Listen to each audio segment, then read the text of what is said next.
Admiral Ta stood on the bridge of his massive starship, hands clasped behind his back, as he studied the blue-green planet spinning slowly on the main view screen. Earth looked peaceful from this distance, oceans glittering, white clouds swirling across continents, city lights blinking on the dark side.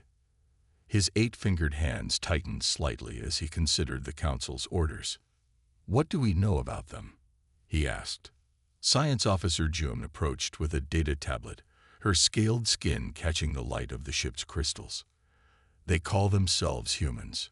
Technologically, they have achieved limited space travel but remain confined to their solar system. Their global communication network is primitive but functional. They have split the atom and harnessed basic fusion energy. Weapons, nuclear capabilities, kinetic orbital platforms, and primitive energy weapons. Nothing that could threaten our vessels." Joan hesitated. However, there is something unusual about their development patterns. Tay turned. "Explain."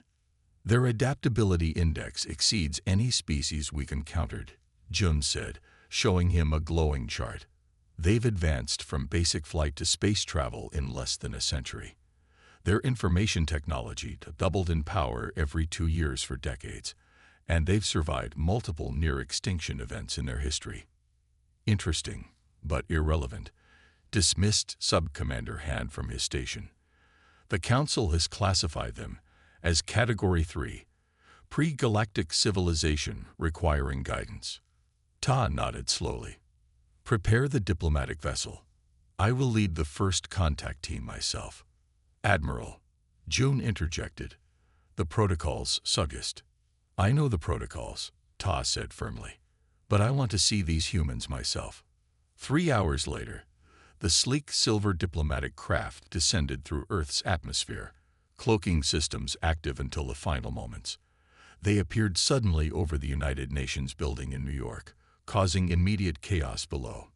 Traffic stopped. People pointed upward. Military jets scrambled. Inside the ship, Diplomat Hannah adjusted her formal robes. "Admiral, allow me to handle the initial exchange. I study their languages and customs."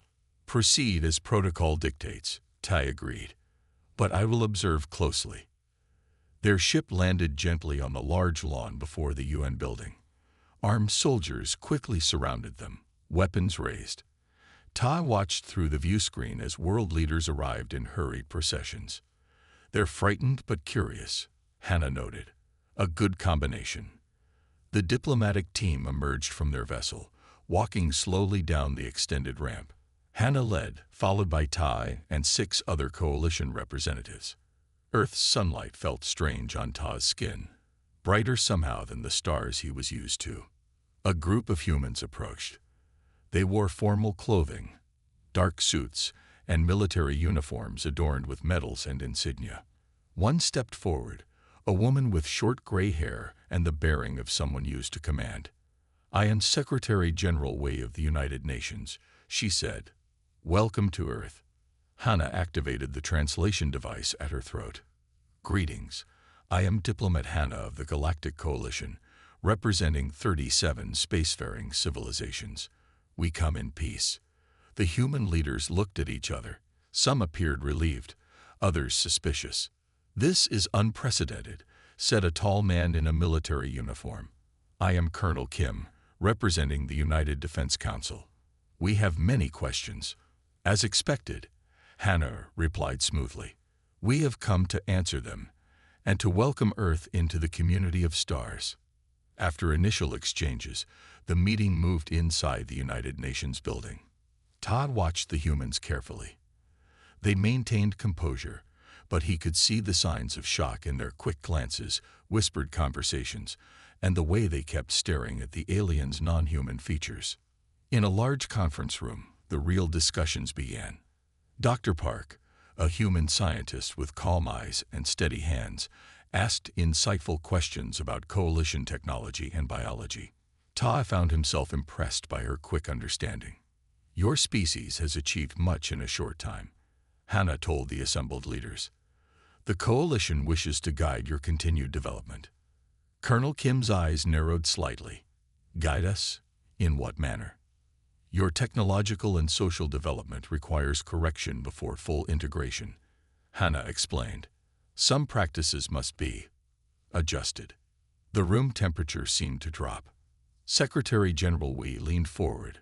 What sort of adjustments do you mean? Hannah smiled in what she thought was a reassuring way. Your energy production methods are inefficient and damaging. Your political structures lack cohesion. Your weapons development proceeds along dangerous paths. The coalition can help correct these issues. Ta noticed the subtle changes in the humans' postures, the stiffening of shoulders, the hardening of expressions. Only Dr. Park maintained her pleasant demeanor, though her eyes moved constantly between the aliens and her fellow humans. We appreciate your concern, Colonel Kim said carefully, but Earth's nations determine their own paths. Of course, Hannah replied, but the coalition has guidelines for emerging civilizations. Compliance ensures smooth integration. More questions followed, but Ta sensed the growing tension. When the meeting concluded hours later, the diplomatic team returned to their vessel. That went well, Hannah said. They seem receptive. Ta wasn't so sure. Science Officer Jun's assessment of their adaptability concerns me. Did you notice how quickly they adjusted to our presence? It's natural to be awed by first contact. Hannah dismissed. No, Ta said. It wasn't awe I saw in their eyes when you mentioned corrections. It was something else. That same evening, deep beneath the city of Seoul, Colonel Kim stood before a secure video conference. Faces of world leaders filled the screens around him. Presidents, prime ministers, kings, and military commanders from every continent. They see us as children, Kim said bluntly. Their guidance means control. We should be cautious, countered the Chinese premier. Their technology far exceeds ours. Yes, agreed Dr. Park, who stood beside Kim. But did you notice? They've studied our broadcasts, our public transmissions, but they have no idea about our classified defense systems or contingency plans. The Russian president leaned forward. You believe we should activate the Prometheus protocols? Kim nodded. The aliens don't know we've been preparing for this possibility since the Cold War. They think we're divided and primitive. Let them keep thinking that, while we learn everything we can. And if they discover our preparations? Asked the Brazilian president. Dr. Park spoke softly, her voice carrying more weight for its quietness. Then we hope Admiral Tai is wiser than Diplomat Hannah, because I saw his eyes when she spoke of corrections. He recognized the danger in those words, even if she didn't. We proceed with caution, Kim concluded. Welcome their knowledge but protect our independence, and prepare, quietly, for the possibility that these aliens may not be the friends they claim to be. Screens blinked off one by one as leaders returned to their preparations. In orbit above them, Admiral Ta stood at his view screen, watching Earth turn below, wondering what secrets those oceans and continents might hide. Commander Du watched Earth rotate on his view screen with growing irritation. 3 weeks had passed since first contact, and the diplomatic talks dragged on without results. Humans asked endless questions but committed to nothing. They smiled, nodded, and delayed. This approach wastes our time, he told his officers aboard the warship Decisive Action. Admiral Tai and the diplomats coddle these primitives like they were equals. His second-in-command, Lieutenant Jin, nodded in agreement. The Council's patience enables their stubbornness. Du rose from his command chair and walked to the tactical display. 8 powerful warships of the 8th Fleet hovered in Earth's orbit, undetected by human sensors. Their weapons could reduce cities to ash in seconds. The humans refused the guidance of more advanced species, Du said. They need to understand reality. What do you propose, Commander? Asked Jin. A demonstration. Nothing too severe. We are not barbarians, but something to clarify their position in the cosmos. Jin hesitated. The Council has not authorized military action. Not against their populations. Du agreed with a dismissive wave. But a display of power requires no authorization. It falls under my discretion as fleet commander. Later that day, Du called his ship captains to a secure meeting. They gathered around the holographic display of Earth, its blue oceans and green landmasses rotating slowly. "I have selected a target," Du announced, zooming in on a small island in the Pacific Ocean. "Our scans confirm it is uninhabited. The demonstration will harm no humans but will be visible to their global monitoring systems." Captain Sun, the youngest officer present, looked uncertain. "Commander, should we at least inform Admiral Ta and have him delay with endless discussion?" Du shook his head. "The Admiral is too focused on diplomacy. Sometimes strength communicates more effectively than words." The captains nodded their agreement, all except Sun, who remained silent. At precisely 300 hours Earth time, when most human leaders would be asleep, the decisive action moved into position above the small island. Du stood tall on his bridge, watching the targeting systems lock onto the landmass below. "Energy weapons at full capacity," reported the weapons officer. "Record from multiple angles," Du ordered. "I want the humans to see every detail of what we can do." "Target locked, Commander." Du paused for dramatic effect. "Fire." Brilliant blue energy beams connected the ship to the island below. The sea around it boiled instantly. Palm trees flashed into flame and vanished. Sand transformed into glass. In 12 seconds, the lush tropical island became a smoking, mirror-like disk of superheated silica. "Demonstration complete," the weapons officer reported. "Broadcast the recording on all human communication frequencies," Du commanded. "Add this message: People of Earth, witness the power of the Galactic Coalition. Your continued resistance to guidance is futile. We offer this demonstration as a courtesy. No life was harmed. Consider carefully your next response." The message transmitted to every television, radio, and digital device on Earth. Du smiled, imagining the panic spreading across the planet. Now the humans would understand. Now they would accept their place. "Sir," Lieutenant Jin approached cautiously. "Admiral Tai is demanding communication." Du's smile faded. "Put him through." Admiral Tai's furious face appeared on the main screen. "Commander Du, what have you done?" "What was necessary, Admiral. The humans needed." "You have exceeded your authority," Tai interrupted. "The Council never authorized this action. A simple demonstration. Admiral, no one was hurt. Return to the fleet immediately," Tai ordered. "You will face discipline for this unauthorized." The communication suddenly cut off. At the same moment, alarms blared across the bridge. "What's happening?" Du demanded. "Unknown energy signature approaching from Earth's surface," the sensor officer reported, confusion in his voice. "It's not matching any known human weapons capability." Before Du could respond, the ship shuddered violently. Lights flickered and systems flashed error warnings. "We've been hit," Jin shouted. "Lower hull breach in Section 4. "Impossible," Du whispered. "Their weapons can't penetrate our shields." "It wasn't an energy weapon," the sensor officer said. "It appears to be a kinetic projectile, but moving at unprecedented speed." More alarms sounded as 3 small human spacecraft appeared on sensors, approaching rapidly. "They've modified their vessels," Jin reported with disbelief. "And they're using some kind of targeting system our countermeasures can't block." Du stared at the screen in shock. Evasive maneuvers. Return fire. But the decisive action's weapon systems had gone offline. More impacts rocked the ship as the human vessels deployed what appeared to be simple magnetic devices that attached to the hull. "They're draining our power," the engineer cried. "I can't explain how, but they're siphoning energy directly from our systems." Within 20 minutes, the mighty coalition warship hung dead in space. The human vessels attached cables and began towing it toward Earth.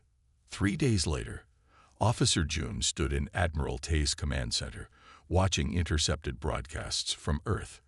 Her scales had paled with shock.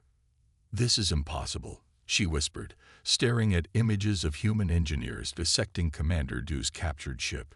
"They've already identified the propulsion components. They're testing shield technology prototypes. Diplomat Hannah shook her head in disbelief. How could they reverse engineer such advanced systems so quickly? Their adaptability index, Jun replied. I warned about this, but even I underestimated them. The screen showed Director Sung, the human woman with intense eyes and steady hands, leading a team working on a coalition engine core. We've identified the primary power flow, she was saying to government officials. With modifications, we can integrate this with our existing spacecraft within days. Admiral Ta paced the room. What happened to Commander Du? Captured alive with his crew, Jun reported. The humans are treating them well, but are extracting significant information. The council is in emergency session, Hannah said. They never expected. She fell silent as new images appeared on the screen. Underground facilities, massive in scale. Orbital platforms that had remained undetected by coalition scans. Military bases hidden beneath ocean waters. What are we seeing? Tai asked quietly. Preparations, Jun realized. Decades of preparations. These facilities are not new. They've been building them since their early Cold War, since they first considered the possibility of hostile alien contact. The room fell silent as they watched humans activate defense systems across their planet. What had seemed like a divided, primitive world now revealed itself as something far more organized and dangerous. They allowed us to think they were vulnerable, Ta said slowly, all while they observed our technology, assessed our capabilities, and prepared their response. On Earth, Colonel Kim stood in the newly established Alien Technology Division, watching as Director Sung's team fitted coalition propulsion systems to a modified human fighter craft. How soon? He asked. 24 hours for the prototype, Sung replied without looking up from her work. 1 week for the first squadron. Kim nodded. And the defensive measures? Already deployed. Their sensors can't penetrate our stealth materials. Their communication systems are compromised. Kim allowed himself a small smile. Commander Du wanted us to contemplate our vulnerability. Instead, he revealed theirs. What do you think they'll do next? Sung asked. Something desperate, Kim answered, watching the test engines glow with alien energy. They just realized they kicked a hornet's nest, and the hornets were ready for them. Captain Doug gripped his command chair as another explosion rocked the coalition cruiser Unwavering Principle. Warning lights flashed across the bridge. The ship's normally quiet hum had become a chorus of alarms and stressed metal. Status report, he demanded, trying to keep his voice steady. Engineer Sue looked up from her console, her face pale with disbelief. Main shields at 12%. Weapons systems failing. Propulsion severely damaged. How is this possible?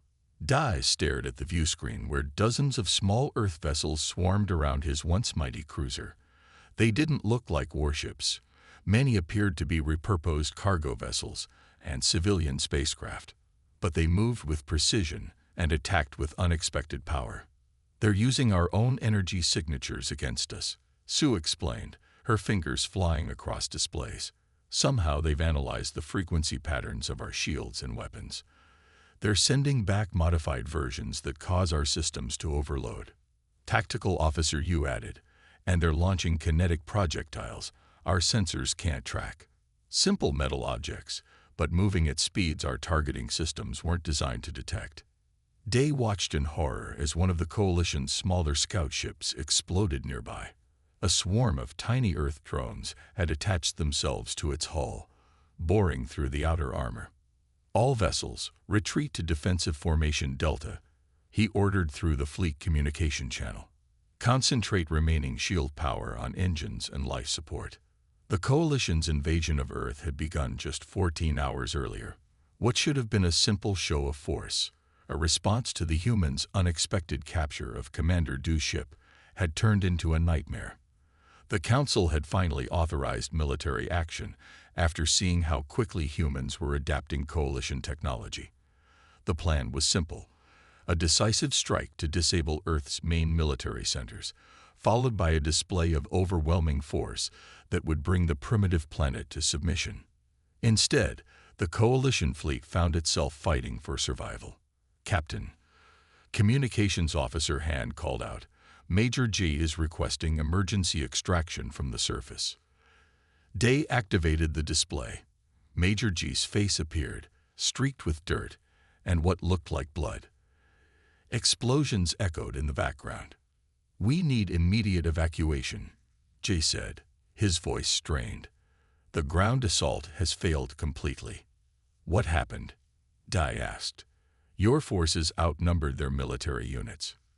"It's not just their military," Jai replied, ducking as something exploded nearby. "It's everyone. They're all fighting us, and they use everything as a weapon." The Major's camera panned to show Coalition soldiers retreating under fire. The projectiles hitting their armor weren't conventional bullets but seemed to be releasing some kind of chemical compound that ate through the advanced materials. "They've converted household chemicals into compounds that dissolve our armor," Jai explained. "Commercial camera drones now carry explosive devices. They've turned farming equipment into traps. Even their personal transportation vehicles have been weaponized." As if to demonstrate his point, the camera caught sight of an ordinary Earth car speeding toward a Coalition position. When soldiers fired upon it, the vehicle exploded with unexpected force, disabling their weapons and communications. "We've lost 80% of our landing force," G continued. "They were waiting for us, Captain. They knew exactly where we would land and what tactics we would use." Day felt cold dread settling in his stomach. "Return coordinates sent. We'll extract as many as possible." He turned to his bridge crew. "Prepare to recover ground forces and retreat from Earth orbit. The invasion has failed." Officer Su looked up in shock. "Captain, retreating without council authorization will save lives," Dai finished firmly. "We were not prepared for this. None of us were." On the view screen, he watched Earth's combined fleet moving with shocking coordination. Russian spacecraft equipped with hypersonic missiles worked alongside American vessels utilizing stealth technology the Coalition sensors struggled to track. Indian cyber warfare systems were clearly guiding Chinese drone swarms that disabled Coalition ships one by one. Brazilian electronic countermeasures protected European orbital platforms that launched wave after wave of attacks. How are they coordinating so effectively? Tactical Officer Yu wondered aloud. Their nations have been rivals for centuries. Not anymore, Day realized. We gave them a common enemy. The extraction of Major G's remaining forces was chaotic. Coalition landing craft dodged constant attacks from Earth's air forces.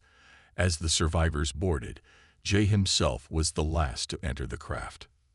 "They're everywhere," he reported directly to Da once safely aboard the cruiser.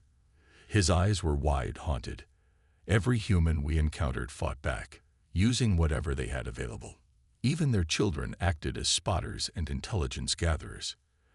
Admiral Tay's flagship appeared at the edge of the battle, having finally arrived from Coalition headquarters. His transmission reached all remaining Coalition vessels. "All ships, this is Admiral Ta. The Council has ordered immediate withdrawal." This action was poorly conceived and based on flawed intelligence.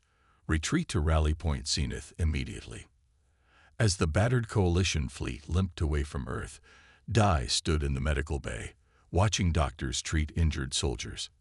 Major G lay on a bed nearby, his arm being treated for a chemical burn. "I've fought in 12 planetary campaigns," G said quietly. "Never seen anything like this. We train to fight armies, not entire populations that turn everything into a weapon." Day nodded. The intelligence reports were wrong. Humans aren't primitive. They're dangerously creative. And united, G added. "We thought they were divided by nations and ideologies. But when we attacked, those divisions vanished." In the command center of the unwavering principle, navigation officers plotted the retreat path back to Coalition space. Tactical displays showed Earth was already launching its own spacecraft. Vessels that hadn't existed days earlier, now powered by modified Coalition technology. "They're not pursuing," Officer Yu reported with relief. "Not yet," Dag corrected grimly. They're building more ships first, learning from our mistakes, preparing.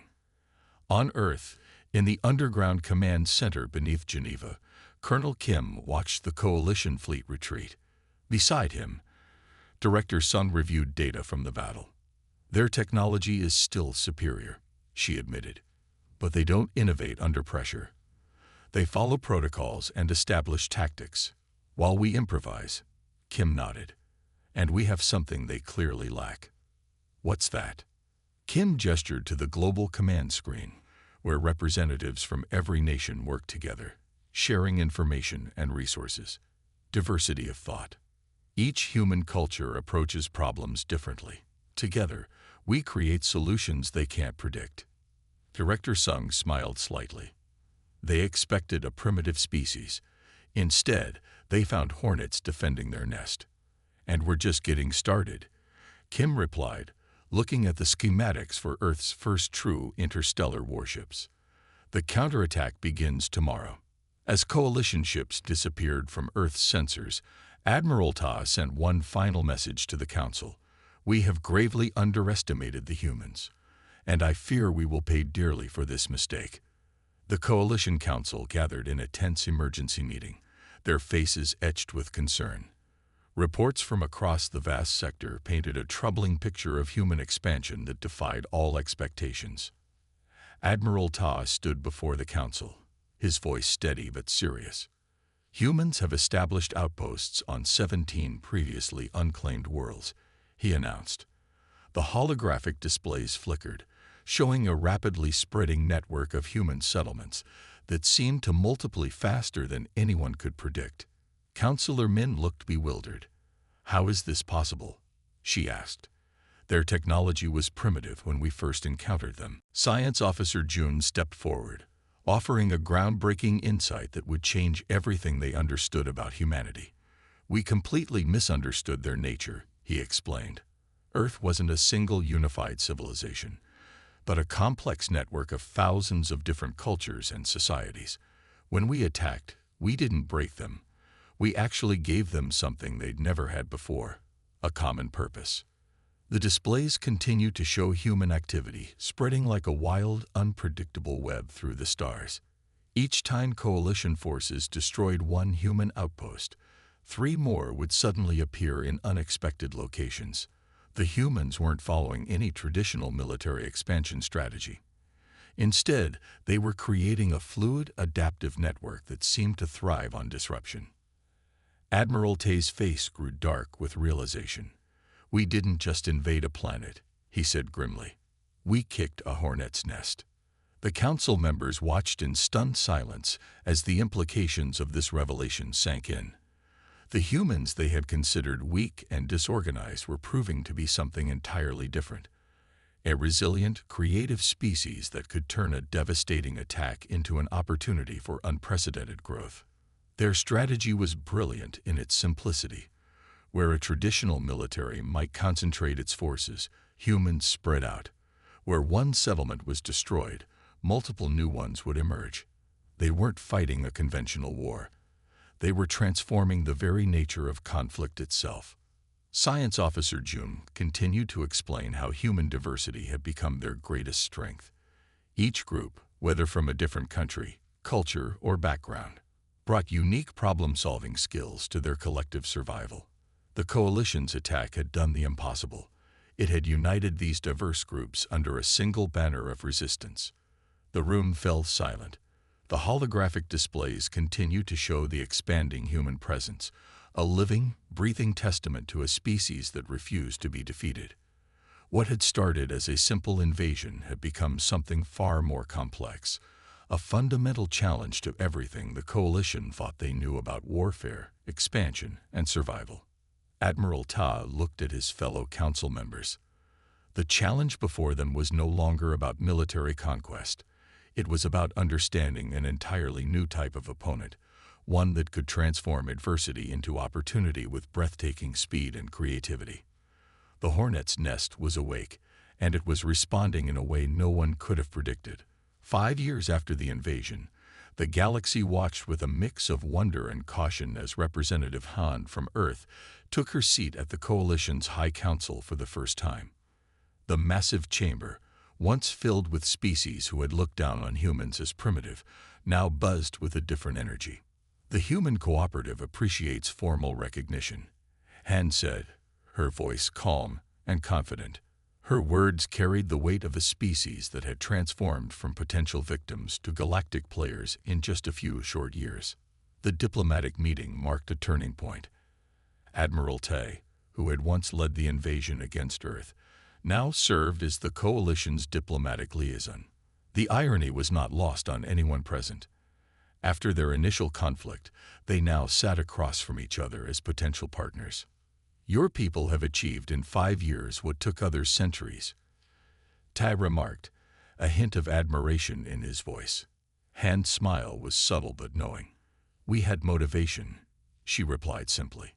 The human expansion had become legendary. What began as a defensive response to invasion had turned into a remarkable journey of growth and adaptation. Human outposts now flourished across the galaxy, creating networks of trade and communication that surprised even the most experienced diplomatic experts. Universities across different planets now welcomed human researchers and students. Alien civilizations were eager to understand the unique human approach to problem-solving that had so thoroughly disrupted the existing galactic order. What made humans different? Their ability to turn challenges into opportunities. Trade agreements were being signed with species that had once been enemies. The human strategy of diversity, adaptability, and resilience had proven more powerful than traditional military might. They hadn't conquered through force, but through innovation and cooperation. A new emblem now appeared alongside Earth's official designation in diplomatic halls, a stylized hornet's nest. It was a powerful reminder of what happens when humanity is threatened. Not destruction, but transformation. As Representative Han and Admiral Ta continued their discussion, the galaxy watched and listened. The humans had changed everything, and their journey was just beginning.